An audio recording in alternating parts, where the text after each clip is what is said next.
Hello, everyone, and welcome back to the show. Today, we're tackling a question that, on the surface, might seem simple, but opens up a universe of thought. Who is Gaia? It's a great question, Don. When I hear Gaia, my mind immediately goes to the ancient Greek myths, to the Earth goddess, Mother Earth herself. Is that where we're starting? Absolutely, Jane. It's the perfect jumping-off point, because that ancient idea of Earth as a living, breathing entity, a goddess even, lays the groundwork for some incredibly profound modern scientific and philosophical concepts. For the Greeks, Gaia wasn't just dirt and rocks. She was the primordial deity from whom all life sprung, mother of the Titans, grandmother of the Olympian gods. She was the very essence of creation and sustenance. Right, the ultimate matriarch. And you see that echoed in so many cultures, don't you? Indigenous traditions around the world have their own versions of a Mother Earth figure, a nurturing, powerful presence that gives and sustains life. It's not just a Greek thing, it's a human thing, almost an intuitive understanding. Exactly. And I think that intuition is key, because fast forward a few millennia, and in the 1970s, an independent scientist named James Lovelock, working with microbiologist Lynn Margulis, essentially brought Gaia back, but with a scientific twist. They proposed the Gaia hypothesis, which is really what many people mean when they ask who is Gaia today. Ah, the Gaia hypothesis. I've heard bits and pieces, but I'd love for us to really unpack it. It's about Earth as a self-regulating system, isn't it? Like a giant organism? Precisely. Lovelock was working for NASA, trying to figure out if there was life on Mars. He realized that if you looked at a planet's atmosphere and saw it was wildly out of chemical equilibrium, meaning chemicals that should react were somehow coexisting, that would be a strong indicator of life. Because life is actively doing something to maintain that disequilibrium. When he looked at Earth, he saw exactly that. Our atmosphere is a highly unstable mix, rich in oxygen and nitrogen, things that react like crazy. Yet, it's incredibly stable. So, the fact that we have this breathable, stable atmosphere isn't just a happy accident. It's a product of life itself constantly working to maintain it? That's mind-blowing. It flips the script, really. It totally does. Instead of life just adapting to environmental conditions, the Gaia hypothesis suggests that life actively shapes and regulates those conditions. Think about it. The Earth's temperature has remained within a relatively narrow range suitable for life for billions of years, despite the sun's output increasing significantly over that same period. How does that happen? Wow, I hadn't thought about that. So it's not just about atmospheric composition, it's about temperature, salinity of the oceans, maybe even soil composition? All these elements working together, orchestrated by the collective presence of living organisms. Exactly. Lovelock and Margulis proposed that the Earth's biosphere, atmosphere, hydrosphere, and pedosphere, all the living and non-living components, are integrated into a complex self-regulating system. A kind of superorganism, if you will.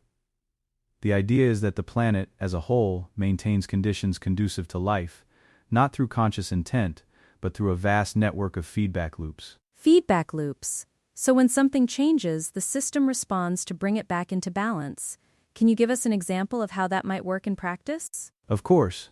A classic example is the regulation of atmospheric carbon dioxide and global temperature. When CO2 levels rise, temperatures tend to warm. But this warming can lead to increased plant growth in some regions, and plants, of course, absorb CO2. Also, increased rainfall can weather rocks faster, and that weathering process actually draws CO2 out of the atmosphere and locks it into sediments. So, a warmer Earth might trigger processes that naturally reduce CO2, cooling the planet back down. It's not a perfect thermostat, but it's a powerful regulatory mechanism. That's incredible. So life isn't just on Earth, life is part of how Earth functions as a whole. It's an active participant in maintaining its own habitable state. It truly gives new meaning to Mother Earth. It absolutely does. And it's not just plants. Think about marine organisms. For instance, tiny marine algae produce dimethyl sulfide, or DMS. This gas rises into the atmosphere, where it oxidizes and forms cloud condensation nuclei. More nuclei mean more clouds, which reflect sunlight back into space, potentially cooling the planet. So, a warmer ocean might lead to more algae, more DMS, more clouds, and then a cooling effect. Another feedback loop, orchestrated by microscopic life. That's just phenomenal. It's like the planet has its own immune system, its own ways of keeping itself healthy. But what happens when human activity disrupts these systems on a scale that Gaia can't easily self-correct, like with climate change now? That's the crucial question, isn't it? The Gaia hypothesis isn't a passive concept, it carries profound implications for our responsibility as humans. If Earth is a self-regulating system, then our actions, particularly those that inject massive amounts of greenhouse gases or destroy vast ecosystems, are akin to a fever or a disease within that system. Gaia will respond, but maybe not in a way that's comfortable for us. So, Gaia isn't necessarily benevolent towards humans, she's simply seeking balance. If that balance requires fewer humans or a different kind of biosphere, then that's what she'll strive for, metaphorically speaking. Exactly. Lovelock himself often said that Gaia is tough. She's been through ice ages, asteroid impacts, massive volcanic eruptions, and she always finds a way to regulate herself and continue.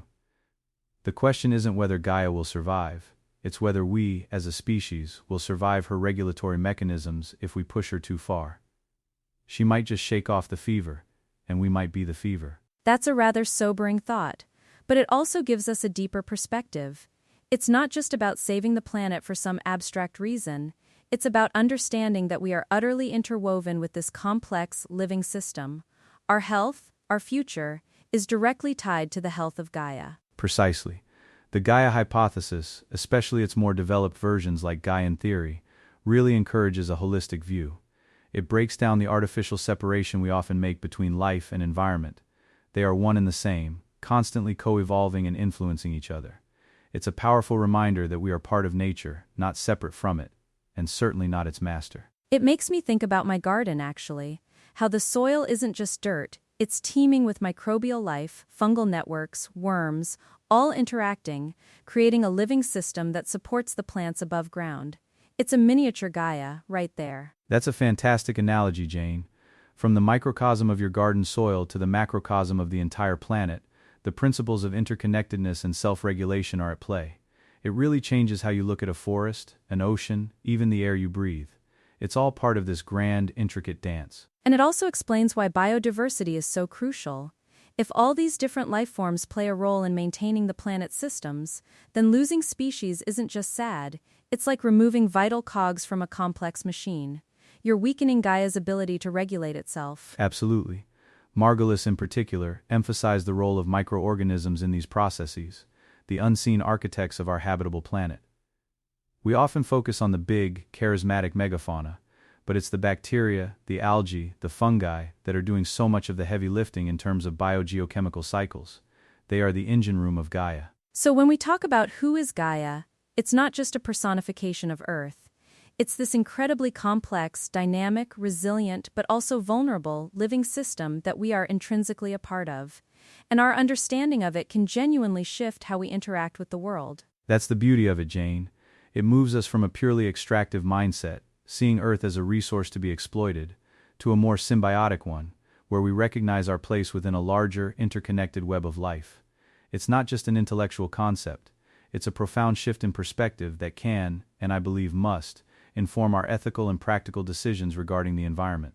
It feels like a call to humility, doesn't it? To realize that while we have immense power to alter the planet, we're ultimately dependent on these very systems that we often take for granted, or even damage. Humility, yes, but also empowerment. Because if we understand these mechanisms, we can also work with them, rather than against them. We can become more conscious participants in Gaia's ongoing story, striving to be a beneficial rather than detrimental influence. It's a powerful idea to sit with.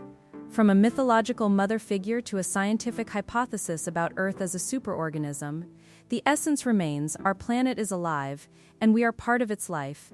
Thank you, Dawn, for shedding such fascinating light on who is Gaia today. My pleasure, Jane, and thank you all for joining us on this journey into the heart of our living planet. Keep thinking about how you fit into Gaia, and we'll catch you next time.